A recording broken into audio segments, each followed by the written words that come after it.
Hi friends, welcome to my channel Soujas home kitchen. ఈరోజు మనం prepare చేయబోతున్న సింపుల్ అండ్ టేస్టీ రెసిపీ వచ్చేసి మసాలా వడ అనమాట. దీనికోసం మనం ఇక్కడ ఒక కప్పు శనగపప్పును తీసుకుంటున్నాము. మనం ఏ కప్పుతో అయినా మెజర్ చేసుకోవచ్చు. నేను ఇక్కడ రైస్ కప్పుతో ఒక కప్ తీసుకున్నాను. ఇందులోకి కొన్ని వాటర్ యాడ్ చేసేసి ఇలా శుభ్రంగా నీట్గా ఒక 2-3 టైమ్స్ వాష్ చేసేసుకోవాలన్నమాట. ఇలా 2-3 టైమ్స్ వాష్ చేసుకున్న తర్వాత ఇందులో కొన్ని వాటర్ని యాడ్ చేసేసుకొని ఇలా ఓవర్ నైట్ సోక్ చేసుకోవాలన్నమాట. మీకు అలా కుదరదు అనుకుంటే ఒక 4 అవర్స్ అలా నానబెట్టేసుకున్నా సరిపోతుంది. నేను మార్నింగ్ తీసి చూపిస్తున్నాను. ఇక్కడ చూసారు కదా మనకి శనగపప్పు ఎంత మంచిగా నానిపోయిందో. వీటిని మనం ఒక 2-3 టైమ్స్ వాష్ చేసేసుకొని ఇలా వాటర్ లేకుండా డ్రైన్ చేసుకోవాలన్నమాట. ఇప్పుడు ఇందులో నుంచి కొన్ని తీసి ఇలా పక్కన పెట్టేసుకోవాలి. నేను ఇక్కడ ఒక 5 టేబుల్ స్పూన్స్ తీసి పక్కన పెట్టేసుకుంటున్నాను. ఇప్పుడు మిగిలిన వాటిని మనం మిక్సీ జార్లో వేసేసుకొని ఇలా బరకగా మిక్సీ పట్టుకోవాలన్నమాట. సో నేను ఇక్కడ చూపిస్తున్న విధంగా బరకగా మిక్సీ పట్టుకోవాలన్నమాట. సో ఇక్కడ చూసారు కదా, నేను ఇక్కడ మిక్సీలో యాడ్ చేసేసాను. ఇలా మిక్సీ పట్టేసుకోవాలన్నమాట. ఇప్పుడు ఇలా మిక్సీ పట్టుకునే మిశ్రమాన్ని వేరొక బౌల్లోకి తీసి పక్కన పెట్టేసుకోవాలి.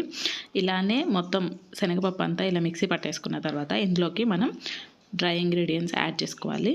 ఇక్కడ నేను సాల్ట్ రుచికి తగినంత యాడ్ చేస్తున్నాను. 1/2 టీ స్పూన్ జీలకర్ర, ఒక ఆనియన్ని ఇలా చిన్న చిన్న పీసెస్ కట్ చేసి యాడ్ చేస్తున్నాను. అలాగే కరివేపాకు కొంచెం, అలాగే పుదీనా కొంచెం, కొత్తిమీర కొంచెం ఇలా చిన్న చిన్నగా కట్ చేసుకొని యాడ్ చేస్తున్నాను అనమాట. ఇప్పుడు ఇందులోకి మనం ముందుగా పక్కకి తీసి పెట్టుకున్న పచ్చిశనగపప్పును కూడా యాడ్ చేసుకోవాలి. అలాగే గరం మసాలా కూడా ఇందులోకి యాడ్ చేసేసుకొని ఇదంతా ఇలా కలిసేలాగా ఒకసారి మిక్స్ చేసేసుకోవాలి.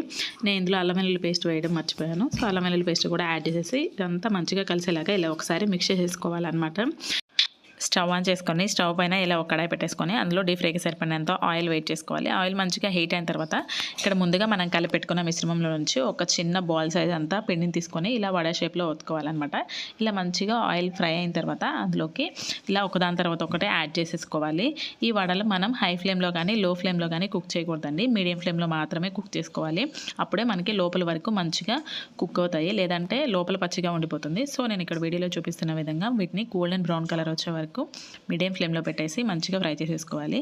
అంతే ఫ్రెండ్స్, ఎంతో సింపుల్ అయిన టేస్టీ మసాలా వడ రెడీ అయిపోయింది. Thank you for watching friends. Like, share, comment, subscribe చేయండి ఫ్రెండ్స్. Bye bye.